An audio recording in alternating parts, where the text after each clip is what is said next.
వేదిక మీద ఉన్న పెద్దలు, మాదిగ మేధావుల ఫోరం అధ్యక్షులు, ఇంకా వేదిక మీద ఉన్న ముందున్న పాత్రికేయ మిత్రులు అందరికీ నా యొక్క జై భీములు తెలియజేస్తా ఉన్నాను.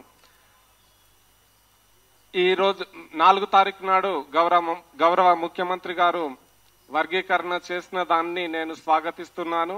నేను ఆర్థికంగా వారికి కృతజ్ఞతలు తెలియజేస్తా ఉన్నాను.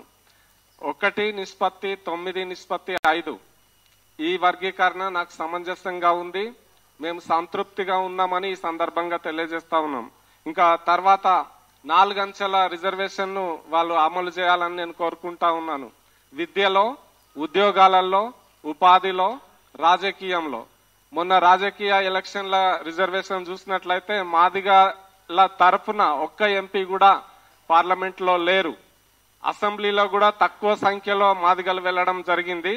రానున్న ఎన్నికల్లో అన్ని పార్టీల వాళ్ళు, అది ఎంపీటీసీ ఎలక్షన్ అయినా, జెడ్పీటీసీ ఎలక్షన్ అయినా, సర్పంచ్ల ఎన్నికలైనా ఖచ్చితంగా ఈ రేషియోను పాటించి రిజర్వేషన్ అమలు చేయాలని నేను కోరుతా ఉన్నాను. ఇక మాల సోదరులకు నేను తెలియజేసేది ఏంటంటే, ఇప్పటి వరకు ఏదో హక్కుల కొరకు పోరాడుకున్నాం, ఇప్పుడు రాజ్యాధికారానికి కొరకు పోరాడుకోవాలని నేను వారిని స్వాగతిస్తూ మాతో పాటు కలిసి పనిచేయాలని, రాజ్యాధికార దిశగా అడుగులేయాలని కోరుతా ఉన్నాను. ఎట్లాగైతే తెలంగాణ రాష్ట్రం పోరాటం జరిగినప్పుడు ఆంధ్ర తెలంగాణ రాష్ట్రాలు ఇప్పటికీ కలిసి అన్నదమ్ములలాగా ఉన్నాయో, మనం కూడా అన్నదమ్ములలాగా ఉండాలని కోరుకుంటూ ఈ అవకాశం ఇచ్చిన మీ అందరికీ కృతజ్ఞతలు తెలియజేస్తూ ముగిస్తున్నాను. Thank you. జై భీమ్.